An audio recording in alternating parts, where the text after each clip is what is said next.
Hello Crowellas, mabuhay! This is Gaisal Ortega and welcome back again to my YouTube channel. Kamusta po kayong lahat? Good morning, good afternoon, good evening. Anumang oras kayo nanonood sa akin ngayon, maraming pong salamat. Sa mga bago ko dyan subscriber, returning viewers, thank you so much sa suporta. Sa mga hindi pa po dyan nakasubscribe, please subscribe na YouTube channel Gaisal Ortega, Cruella and Pageantry, and click the notification bell below para updated kayo when it comes na mag-live ako, mag-vlog, at saka maglabas ng mga video. Thank you.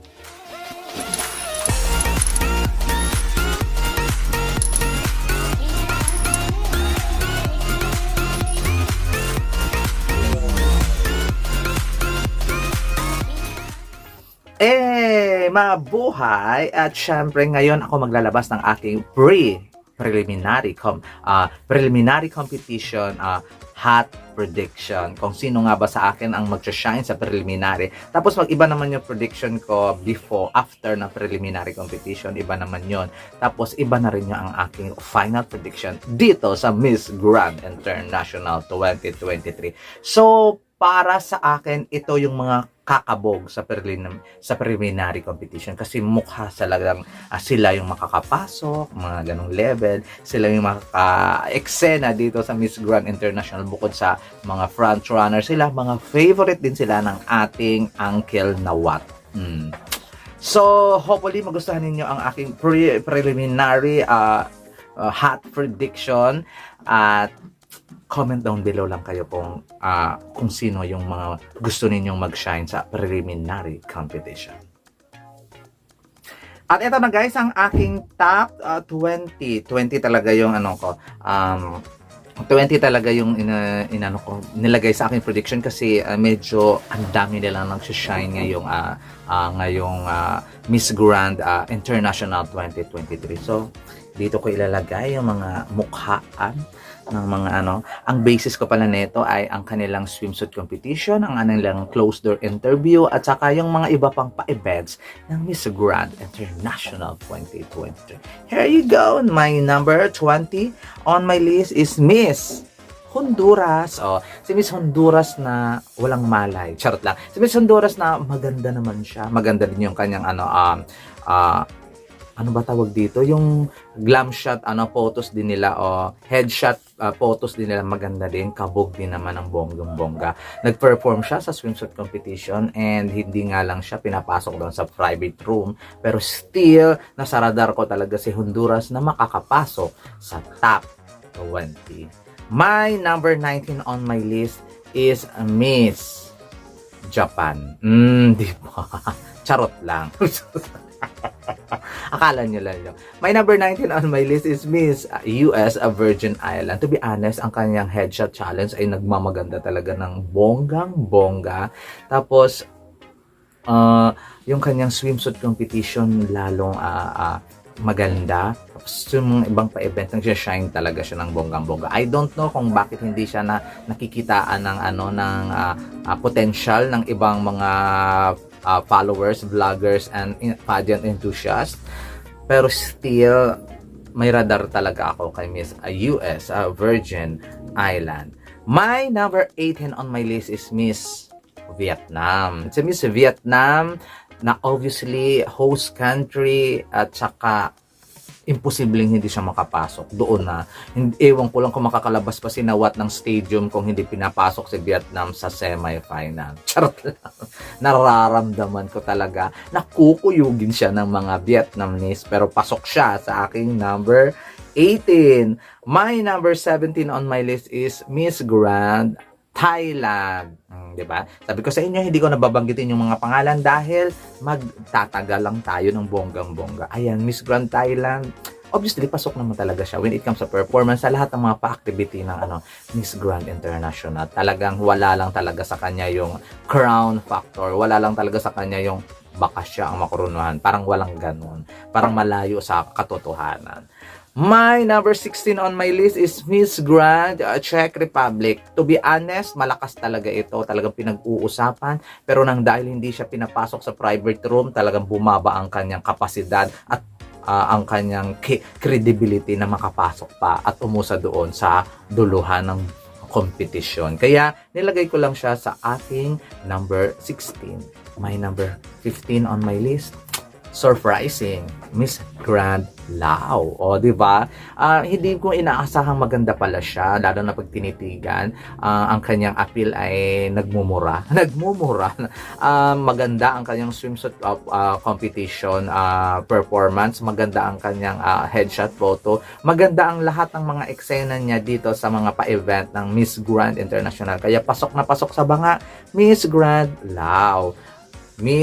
My number 14 on my list is Miss Grand Spain. Si Miss Spain na arrival pa lang Diyosa na, manika na. Pero sa paglao ng kompetisyon, talagang bumababa ang kanyang moral at eto, nalaglag na nga lang siya sa number 14.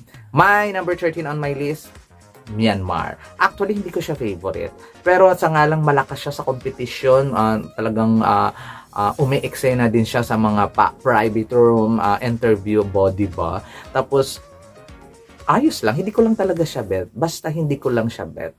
Kaya nilagay ko lang siya sa aking number 13. My number 12 on my list is Miss Grand India. Si Miss Grand India's freshness overload yung binibigay niya sa ating binibigay niya sa ating mood or atmosphere, environment, kasi ang fresh, ang talino, ang baby face.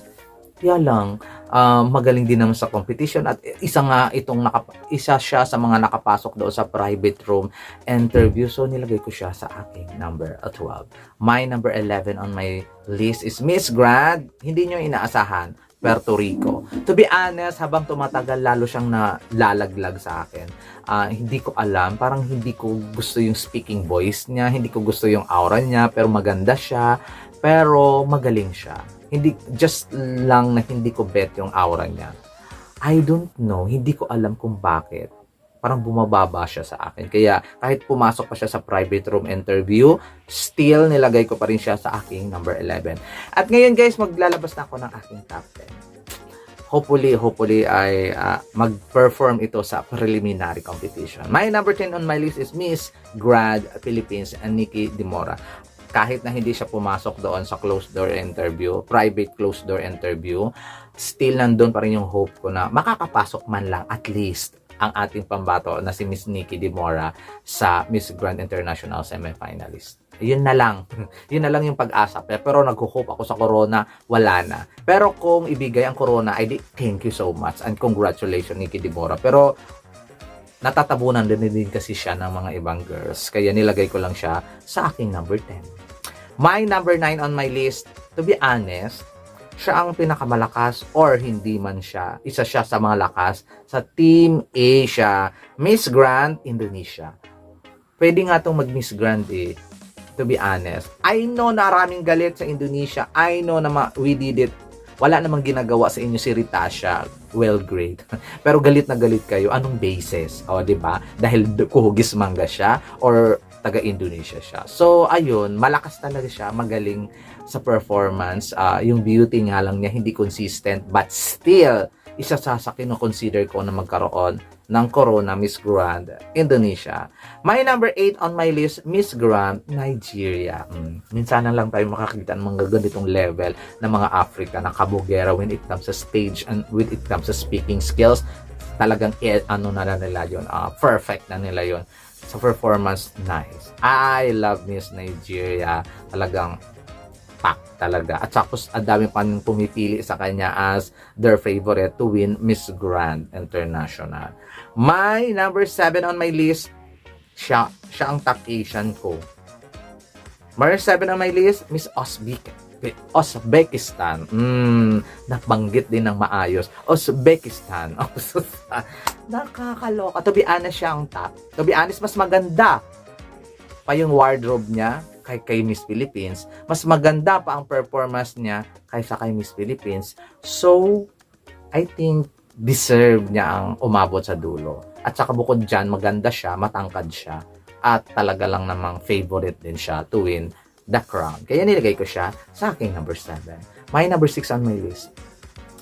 Nagdadalawang isip talaga ako dito Gusto ko siyang itasok sa top 5 ko pero parang hindi. Still, nalaglag pa rin siya, Angola. Si Angola na walang malay na laging nagsiset ng bar ng mga kabugan, mga eksenahan dito sa Miss Grand International. I love her. Talagang model, talagang pinapakita niya talaga na ako ang mauuna, ako ang kakabog. Mga ganong level, kaya swimsuit competition, private room interview, lahat ng mga pa-eksena ni Nawat, kumakabog talaga si Miss Angola. Kaya hindi ako magka-question sa organization kung talagang siya ang makoronahan din. Pero nilagay ko lang siya sa aking number 6. Ito yung nilagay ko sa aking top 5. Diba? Pero feeling ko ito yung mga pinaka-deserving sa lahat ng mga deserving na manalo ng corona. Number 5 on my list, the Netherlands. Kahit hindi siya pumasok doon sa private room interview ni Nawat, still the Netherlands captivating, maganda. Ang kanyang headshot photo is a very good. Swimsuit competition, kabog, at lahat ng mga pa-eksenan niya dito sa Miss Grand International ay talagang nagle-level up talaga yung lola mo. Kaya nilagay ko siya sa aking number 5. My number 4 on my list, Miss Grand USA. To be honest, wala siya sa radar ko manalo. Pero dahil sa mga ginagawa niya, dahil sa mga eksena niya, sino ba naman ako para kontrahin na manalo uli ang USA sa Miss Grand International? Nagpadala sila ng mga kabog, matalino, bongga, performer. So, deserve niya ang spot na ito, Miss Grand USA at my number 4. My number 3 on my list. Alam kong maraming mag-disagree kasi hindi siya nakapasok doon sa private closed door interview ni Nawat kahapon, but still my number 3 on my list, the Dominican Republic. When it comes sa swimsuit competition, ang haba, perfect yung legs, perfect yung aurahan, perfect ang pasarela, perfect ang mga pa-eksena. So still, kaya nilagay ko lang siya sa aking number 3 kasi nga doon sa private closed door interview, parang paano na to si Dominican Republic? Parang hindi siya gusto. Parang hindi siya favorite. Pero, yun lang naman yung basis ko. Still, at my number 3, Dominican Republic. My number 2 on my list. Sino ba? Miss Grand Peru. Bukod sa nag-perform siya ng bongga, maganda siya, matangkad, kabugera, matalino. Lahat na nasa kanya. Kaya nilagay ko lang siya sa aking number 2. Pero nag-hold back pa rin ako na mukhang yung isa na yun yung mananalo kasi nga ito talaga yung prototype at very Miss Grand ang eksena. Pero still, gustong-gusto kong manalo ng corona si Miss Grand. Pero nilagay ko lang siya sa aking number 2. And hey, my number 1 on my list, Miss Grand Colombia. Sa mga nakaang araw medyo nag-hold back siya, medyo lumamya siya, pero still, sa closed door interview at saka sa private room interview ng Nawat, nakakaloka, kabog na kabog at talagang amazing ang kanyang binibigay na performance. Siya talaga yung, kahit siya yung pinakamatanda dito sa nag-serve talaga siya na deserve siya sa corona ng bonggang-bongga.